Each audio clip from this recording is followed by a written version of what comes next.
What if Franco joined the Axis powers? If I were to look at the world in the late 1930s, I would see four potential Axis powers in the world, just at a glance. There would be Germany, Italy, Japan, and Spain. However, I would be wrong about one of them. Although Japan kind of seems like the oddball of the four, it was actually Spain that stuck out of the war. The Spanish dictator Franco had just fought a devastating civil war and wasn't ready at all to engage in a world war. He had received a bunch of aid from fascist Italy and Germany in his fight in the Civil War and had come out on top. Then, Hitler attacked Poland and started the World War.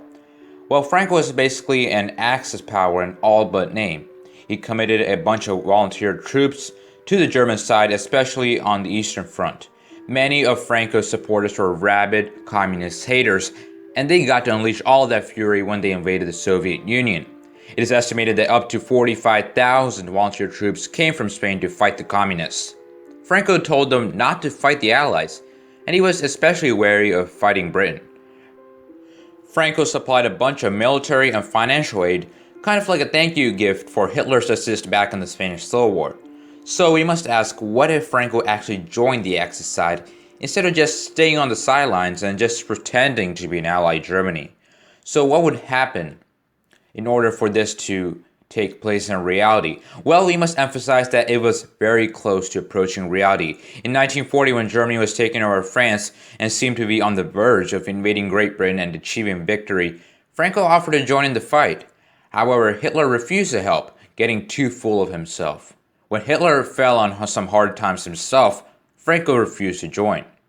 However, this was not the only problem with the potential Hitler-Franco alliance. The British were paying up to $13 million to Spanish generals for them to remain neutral, and the Spanish people were hostile to the notion of war. Even if Franco could overcome these challenges, he didn't see eye to eye with Hitler. Hitler wanted to march a lot of Nazi troops to Spain and seize the British land of Gibraltar, which basically controlled access to the Mediterranean Sea. However, Franco was like, oh no, and wanted to march his own troops to take the land. This was called Operation Felix, but never materialized. So what if, in an alternate timeline, Franco agrees to become part of the German Pact and finally joins as a belligerent nation? Well, I would say that it would be kind of similar to the relationship between Nazi Germany and Italy, since the latter country had a weaker army. Nazi troops would likely flood into Spain and march with Spanish troops against the British. Remember, in our timeline, Franco was reluctant to attack the British in Gibraltar since they could then attack its Canary Islands, and there would be little to stop them. I think the major difference in this timeline would be the fact that Operation Felix takes place, and the Axis powers could control most of the movement into the Mediterranean Sea, although the British would still control the Suez Canal. So in this timeline, we could see a joint Spanish-German task force moving into Gibraltar after heavy fighting, and then moving into parts of North Africa as well.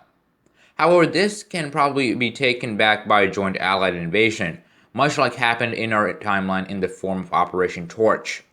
Also, the Allies would likely invade the Canary Islands and Spanish Morocco. The Spanish might also help out the Germans more in an attack against the communists in Soviet Russia, but not too much. Remember that the nation is still reeling from the Spanish Civil War, which ended only in 1939, a few short months before World War II began. Spain was in no way ready to fight a war, and it would not be able to commit too much troops to the Axis side. It would probably be more of a liability than an asset to the Axis side, as in the final days of the war, Nazi Germany would have to try to defend Spain while also fending off other attackers. In the end, I think Franco would end up like Mussolini did. He would probably be killed and strung up somewhere. He would never get to rule over Spain until his death in 1975, like he did in our timeline. His reign cut short by 30 years. The monarchy will likely regain more power in Spain. It becomes a constitutional monarchy earlier than in our timeline. The Axis powers still lose the war, although Spain emerges in shambles from the ordeal and takes a long time to rebuild. Thus concludes our timeline, and thanks for watching. This is Scholar of the World, signing out.